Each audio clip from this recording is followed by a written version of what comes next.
जी दोस्तों नमस्कार। मुग़ल इतिहास के बारे में, मुग़ल काल के बारे में आज हम पढ़ने वाले हैं। 1526 से लेकर के 1857 की क्रांति तक का जो शासनकाल है, उसमें जो मुग़लों का जो योगदान रहा, उन्होंने शासन किया, उनके बारे में पढ़ना है। तो बाबर के बारे में आज एक तो बाबर के बारे में विस्तार से पढ़ना है, क्योंकि एक एक का टॉपिक इतना बड़ा हो जाता है, लंबा खिंच जाता है। तो बाबर के बारे में बाबर को निचोड़ करके, बाबर का जितना भी परिचय है, जो भी उनसे संबंधित क्वेश्चन बनते हैं, उनको निचोड़ करके लेके आए। अब इससे बाबर से संबंधित कुछ आने वाला नहीं है, तो चलो हम देखते हैं। ये लीजिए बाबर का। बाबर है, इनका जन्म होता है 14 फरवरी 1483 फरगना में। कहाँ होता है? फरगना में, 14 फरवरी 1483 को। जन्म स्थान फरगना घाटी, तुर्किस्तान। जन्म स्थान क्या है? फरगना घाटी, तुर्किस्तान। पिता का नाम उमर शेख मिर्ज़ा। यहाँ कौन? उमर शेख मिर्ज़ा। ये तैमूर वंशज के थे। किस वंशज के थे? तैमूर के। माता का नाम कुतलुग निगार खानम। ये मंगोल वंश की शासिका थी, अर्थात मंगोल वंश से बिलोंग करती थी ये, है ना। ये किस वंश से बिलोंग करती थी? मंगोल वंश से। तो बाबर इन दोनों का क्या है? मिश्रण रूप है, अर्थात मंगोल का और तैमूर का। ये बाबर इनका मिश्रण रूप है। कहते हैं कि बाबर के पत्नियां हैं 11 बेग में थी, है ना बेगम 11। हाँ देखियो, कुछ एक हंस रहे हैं, कैसा महसूस हो रहा है? 11 बेग में थी, है ना। तो थोड़ा ध्यान रखना, 11 का क्या पूरा परिचय नहीं, वही 1-2 का ठीक है ना। हाँ, बेटी और बेटियां कितनी थी? बेटे बेटियां तो कहते हैं 20 बेटे बेटियां थे। अब थे, लेकिन उनका ज़्यादा कोई परिचय है नहीं। वो इतने ज़्यादा सारे के सारे क्या है, इतने परिचय के मोहताज नहीं है। हमें मुख्य रूप से हुमायूं को पढ़ना है, बाकी हमारे लिए हमारे आउट ऑफ सिलेबस है। सबसे बड़ा पुत्र था हुमायूं। कौन था? हुमायूं। 1454 ईस्वी में पिता की मृत्यु के बाद मात्र 12 वर्ष की आयु में वो क्या बन जाता है? फरगना का शासक बन जाता है। क्या बन जाता है? फरगना का शासक बन जाता है। कितने वर्ष की उम्र में? मात्र 12 वर्ष की उम्र में। 8-12 में 10वीं क्रॉस हुआ। कांस्टेबल बल बन वास्ते यहाँ पर कहीं है 18 क्रॉस करनी पड़े, कांस्टेबल बन। अरे तो शासक बन गया 12 वर्ष की उम्र में। लेकिन कोई बात नहीं, वो समय था, है ना। यहाँ पर एक वोट डालने के लिए 18 वर्ष तक इंतज़ार करना पड़ता है, और वहाँ पर क्या किया उसने? वो 12 वर्ष की उम्र में क्या बन जाता है? शासक बन जाता है ना। 1454 ईस्वी में समरकंद को जीतने का प्रथम प्रयास किया। अरे जिसमें क्या है, वो असफल रहा। क्या बच्चा था, और उस समय क्या है, उसको उतावलापन। ये जीत, समरकंद को ये जीतना क्यों चाहता था? इसका मेन कारण अगर देखा जाए ना, मुख्य कारण एक ही था कि इसके जो पिता उमर शेख मिर्ज़ा, वो इसको बड़े दिल से चाहते थे, और उनके एक सपना था उनका कि भैया समरकंद को जीतना है, कैसे ही जीतो। किसको? समरकंद को। अब क्या है कि बाबर उनके पास में ही रहता था, तो उसके सपने को पता था कि पिताजी का सपना क्या है। तो उन्होंने क्या है कि वो इसीलिए पहले शासक बनते ही 12 वर्ष की उम्र में ये शासक बनता है 94 में, और जीतते ही कहता है सेनानायक, सेना तैयार करो, हम निकलने वाले हैं समरकंद की ओर। अरे भैया रुक जा, है ना, ठम ठम थोड़ा ठम।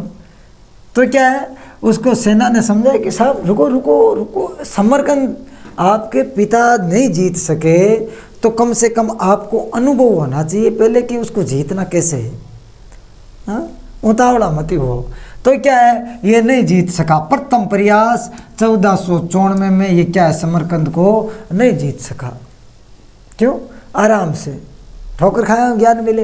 ये फिर क्या है, 3 साल बाद 1497 में फिर प्रयास करता है, और इस बार इनको क्या मिलती है? जीत मिलती है। तब सेना ने कहा, हमने कहा था ना, रुकिए, शांति रखिए, आपके जो पिता ने किया उस हिसाब से नहीं जीत सकते, यानी ये उतावलापन ठीक नहीं है, थोड़ा रुको, थमो, फिर जीतेंगे। तो ये क्या है, लेकिन मात्र 100 दिन तक फरगना का क्या, ये समरकंद का क्या रहा? शासन रहा। मात्र 100 दिन। सेंचुरी मारी, चलो ठीक है। कैसे? जैसे बटलर ने मारी, सेंचुरी मारते जीत भी मिल गई, उनका काम कंप्लीट। तो ये सेंचुरी 100 दिन में इनकी हार हो जाती है वापस। बटलर की जीत हुई थी, इनकी हार हो जाती है। ठीक। 1501 ईस्वी में फिर से समरकंद को जीता और इस बार 8 माह तक शासन किया, है ना। इस बार फिर जीता, कब? 1501 में। और इस बार कहते हैं कि 8 महीने तक इन्होंने क्या किया? शासन किया। फिर 1504 ईस्वी में काबुल और गजनी के क्षेत्र को जीता। काबुल और गजनी का क्षेत्र है उसको जीता। और 1507 ईस्वी में उसने बादशाह की उपाधि धारण की। किसकी उपाधि धारण की? बादशाह की। ये बाबर के कारनामे, खुद उपाधि धारण कर रहा है क्या?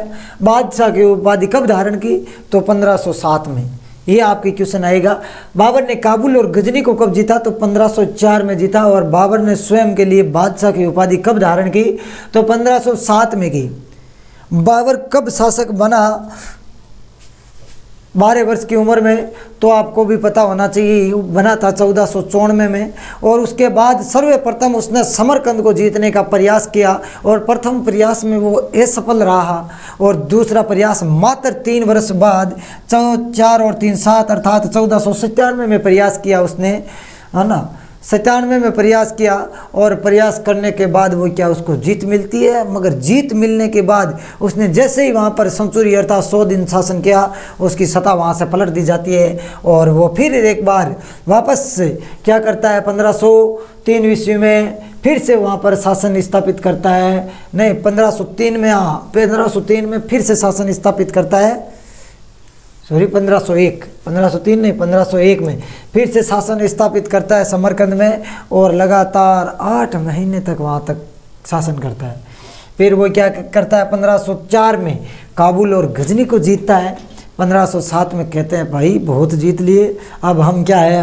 बादशाह है। क्या है? बादशाह। 1511 ईस्वी में एक बार फिर ये समरकंद पर आक्रमण करता है। किस पर? समरकंद पर ये एक बार फिर से आक्रमण करता है, जीत हासिल की। लेकिन 1512 में फिर सत्ता खो दी। वहाँ से उसे क्या करना पड़ा? भागना पड़ा, है ना। देखो, पिता की चाहत थी, इसने बार बार पूरा करने की कोशिश की, लेकिन ये क्या है? 4 बार जीतता भी है, लेकिन आखिरकार सत्ता क्या है? खो देता है। और आखिरकार लोग धक्का देकर बाहर काटो ऐसी कर देते हैं सिचुएशन। तब ये क्या करता है? भाग जाता है ना। कौन? बाबर। कहाँ से? समरकंद से। तो इसने कुल कितने प्रयास किए? 4। चारों में जीत भी मिलती है। क्या है? हाँ, चौथी बार तो ये भाग ही गया था, है ना। तो ठीक है, आगे देखते हैं कुछ। ये लीजिए, बाबर क्या है? संघर्षशील व्यक्ति था, है ना। ये आप थोड़ा सा स्क्रीनशॉट ले लीजिए। मध्य एशिया और समरकंद में असफलता के बाद भारत की ओर बढ़ता है। अब देखो, भारत की ओर आने का मुख्य कारण यहाँ से उसको, है ना, धक्का देकर बाहर काट दिया था, है ना, मध्य एशिया से। समरकंद से यहाँ से क्या है? भागना पड़ा था। तब जाएगा कहाँ? हमारी तरफ वो आएगा, मध्य एशिया की तरफ आता है। और वहाँ पर यह सफलता मिलने के बाद, मध्य एशिया और समरकंद में यह सफलता मिलने के बाद ये भारत की ओर बढ़ा। बाबर का भारत पर आक्रमण, है ना, ये वेरी वेरी इंपॉर्टेंट है। इतनी देर ज़्यादा इंपॉर्टेंट बातें नहीं थी, फिर भी इंपॉर्टेंट थी। लेकिन पहला आक्रमण करता है ये 1919 में। बाजौर और भेरा का जो क्षेत्र है, यहाँ पर ये आक्रमण करता है। और यहाँ पर इस क्षेत्र को क्या कर लेता है? जीत लेता है। फिर 1519 ईस्वी में पेशावर को जीतता है। पेशावर वर्तमान पाकिस्तान में, समझ गए? ठीक है। उसके बाद 1520 में बाजौर भेरा से पंजाब के सियालकोट तक अधिकार कर लिया इसने। यानी धीरे धीरे ये जो बाजौर और भेरा का क्षेत्र था उसमें क्या धीरे धीरे बढ़ोतरी करता गया। उसके बाद थोड़े आगे देखते हैं। ये लीजिए, 1524 में लाहौर सहित लगभग पंजाब पर या पंजाब के अधिकांश भाग को जीत लेता है। वर्तमान पाकिस्तान का पंजाब है उसको लगभग संपूर्ण जीत लेता है। हाँ, उसके बाद आगे देखते हैं। बाबर के आक्रमण के समय भारत की राजनीतिक व्यवस्था या स्थिति कैसी थी, उस पर एक थोड़ा सा फोकस डालते हैं, थोड़ा सा टॉर्च से प्रकाश करते हैं कि भारत की राजनीतिक स्थिति उस समय बहुत खराब थी। तब आलम खान और दौलत खान ने बाबर को भारत आने का एक न्योता भेजा। अच्छा, आलम खान और दौलत खान क्या करते हैं, बाबर को भारत आने के लिए न्योता भेजते हैं, कुंकू पत्री, है ना, इनविटेशन कार्ड भेजा था उन्होंने। बाबर को ये न्योता बहुत पसंद आया। क्यों नहीं आए, उसको जगह ही नहीं मिल रही थी कहीं रुकने के लिए, तो भारतीय आएगा और कहाँ जाएगा। उसे ये अपने फायदे की बात लगी और वह अपने साम्राज्य को बढ़ाने के लिए दिल्ली चला आया या दिल्ली चला गया, है ना। ये क्या है, उसको इनविटेशन कार्ड दिया, है ना, उसने इससे हर्ष स्वीकार किया। उन्होंने कहा ये लीजिए कार्ड आई है हमारे यहाँ। उन्होंने कहा बस आप चलो, आपसे पहले पहुँच जाऊँगा, टेंशन मत लीजिए। तो ये भेजा किसने था, तो ये आलम खान और दौलत खान थे, इन्होंने क्या है भेजा था। आगे देखते हैं। मेवाड़, मेवाड़ राजा राणा संग्राम सिंह, वाह क्या नाम में दम है ना। मेवाड़ के राजा राणा संग्राम सिंह ने भी बाबर को इब्राहिम लोदी के खिलाफ खड़े होने के लिए बोला, यानी इब्राहिम लोदी के खिलाफ खड़ा होने के लिए बोला, क्योंकि राणा जी कि इब्राहिम लोदी से पुरानी रंजिश थी और इन्हीं सब के चलते बाबर ने पानीपत में इब्राहिम लोदी को युद्ध के लिए ललकारा था। यानी लड़ाई किसी और के टांग अड़ाए बीच में तीसरा, है ना, ये होता है, देख लो। तो फिर ये क्या है कि पानीपत के युद्ध में, इस युद्ध में, पानीपत के युद्ध में राणा नहीं, बाबर वह इन इब्राहिम लोदी को क्या है, इब्राहिम लोदी के मध्य जो युद्ध होता है, संघर्ष होता है, इसमें बाबर जीत जाता है। और जीतने के बाद अब क्या करता है आगे देखते हैं, क्योंकि पहले बताएंगे तो उस आगे वाली चीज़ को पढ़ने में वो आनंद नहीं आता है ना। तो आनंद लेने के लिए सुनते रहिए। बाबर ने लड़ाई में जाने से पहले 4 बार पूरी जांच पड़ताल की थी, है ना। बाबर क्या है, पहले चारों ओर से जो गुप्त सूचना देने वाले गुप्तचर होते हैं, उनके द्वारा क्या पहले इस लड़ाई में जाने से पहले जांच पड़ताल की ईडी सीबीआई से कि वहाँ पर क्या है, वो अब आपको पता ही है। तो ये जांच पड़ताल की कि हाँ भैया जाइए आप, सीआईडी है वगैरह वगैरह, पहले वहाँ से क्या है सारे के सारे गुप्त सूत्र पता कीजिए, कहीं गड़बड़ तो नहीं, दाढ़ में कालो तो कौन। फिर ये जाता है 4 बार, ये भी बहुत बार है ना। पानीपत का प्रथम युद्ध, ये इंपॉर्टेंट है हमारे लिए।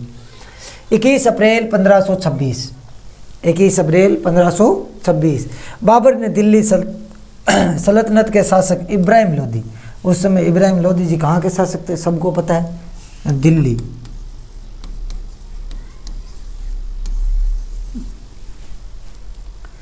पराजित किया। प्रथम बार तोप खाने का प्रयोग बस इसी युद्ध में किया गया था।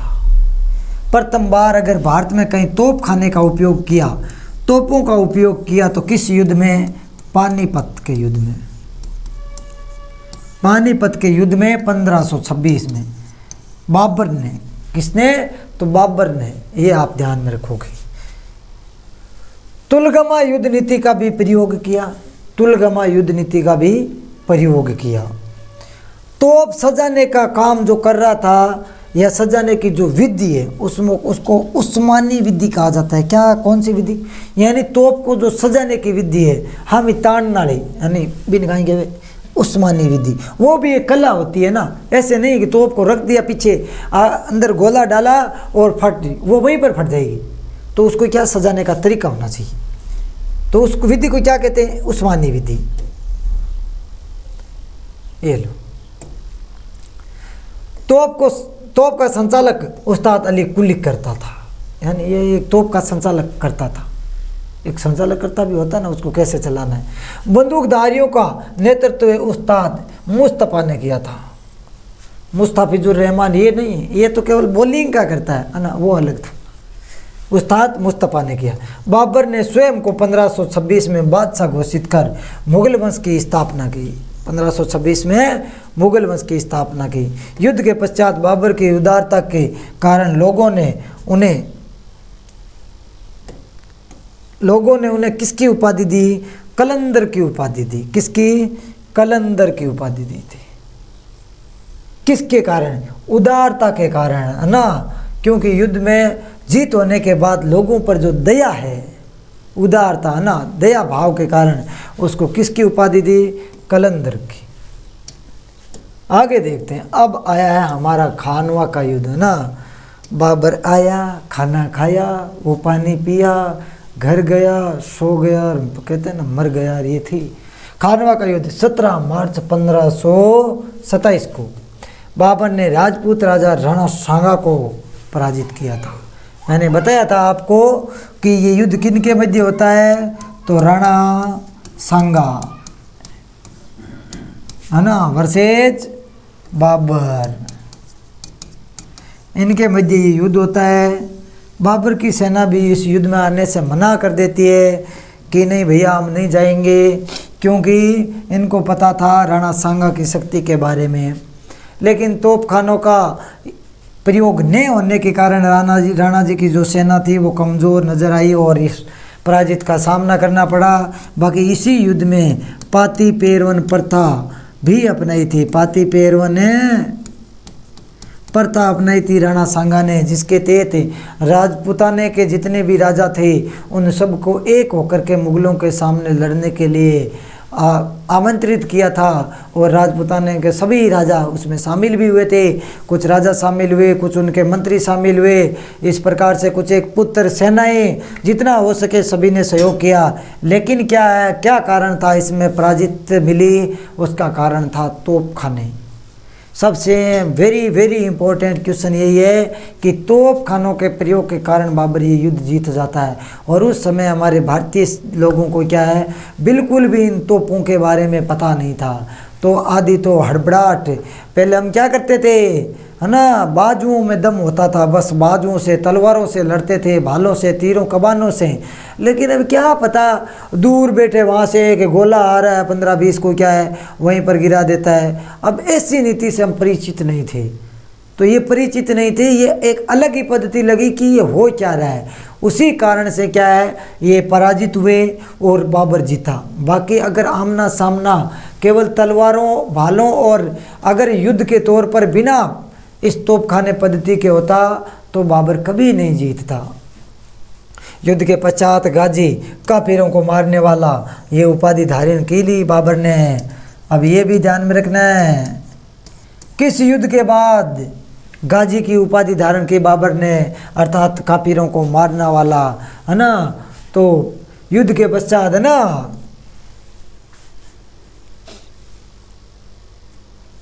तो ये ध्यान में रखना है। तो इस युद्ध किस युद्ध के, यानी खानवा के युद्ध के बाद।